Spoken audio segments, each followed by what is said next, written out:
Hey everybody, Karen Carr with Weigert Realtors Preferred in Marietta, Georgia, and today we're going to be talking about do's and don'ts during the home buying process. Do keep your bank statements, your pay stubs, your retirement account statements readily available. Your lender's going to be asking for those things throughout the mortgage process. And I know you're thinking I'm going to be moving, I should start packing, but don't pack up any of your financial stuff. You're going to need to have that out because they're going to be asking for things like that all the way through the loan process. Don't apply for any new lines of credit. Don't go buy a new car, don't buy furniture, don't get appliances for the kitchen, don't get a new credit card, don't do anything during the loan process. There is something called a debt to income ratio, where if you have too much debt in ratio to your income, you will no longer qualify for the mortgage. So if you go out and incur new lines of credit, you don't want your lender to say, oh my gosh, you just bought a new car, guess what, you don't get the loan anymore. So don't do anything like that until after you close on your house. Do protect your credit score. This goes along with applying for the lines of credit. You don't want to have any inquiries into your credit history, anything that's going to make your credit score go down. Don't change jobs. If you are laid off and you get a new job, tell your loan officer immediately. If it's in the same line of work, it might be okay, but if it's in a completely different line of work, you might not qualify for that loan anymore. If you have to cancel, we want you to do it as soon as you possibly can so that you get your earnest money back.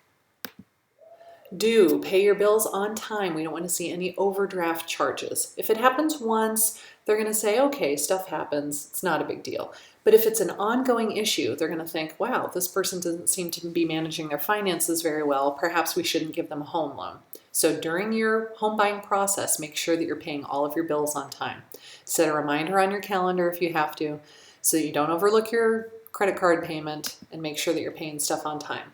Don't co-sign on anyone else's loan either. Even though you're not paying that loan, when you co-sign on it, it shows up as a new debt. So I actually had this happen on the very first house I ever listed. So I represented the seller. The buyer co-signed on his brother's loan and no longer qualified for the mortgage and had to cancel. So don't do that. No big changes to your financial picture during the home buying process. Do get your lender whatever documentation they request as quickly as possible. For instance, if you do have an overdraft, they're going to ask you to write a letter explaining why that happened. Don't take a week to get it back to them. Do it the same day. It's a pain. You've got a full-time job. You've got kids. You're running them to soccer practice. I know, I get it. I just recently bought a house myself, so I've done this very recently. And it's a pain. I totally understand. But the longer it takes you to get that stuff back to them, the longer it's going to take for them to give you final loan approval. You can't close on your house until you have final loan approval. So get them whatever they ask for as quickly as you can. Don't buy anything for your house that you can't return. I once listed a bank foreclosure where it had no kitchen. The previous occupants got mad that the bank foreclosed on them and stole all of the cabinets right out of the kitchen. So the buyer came along and bought all new cabinets for the kitchen, and then guess what? His loan was denied. I don't remember why it happened. I represented the seller, not the buyer. And he got stuck with all these kitchen cabinets that he could not return because it was a custom order. So go to Sears, buy curtains, sure, if you're going to pay cash and use your debit card. Because you can return those. Don't buy anything for your house that you cannot return. And last but not least, do work with a realtor who works with buyers regularly and knows the loan process. If they can give you a heads up of what's coming next and tell you what to expect, it will make the whole process much less stressful.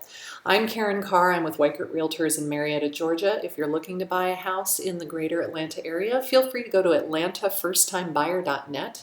I've got lots of free information there if you're a first-time buyer or if you're a move-up buyer, a repeat buyer, and just haven't done it in a while and need a refresher.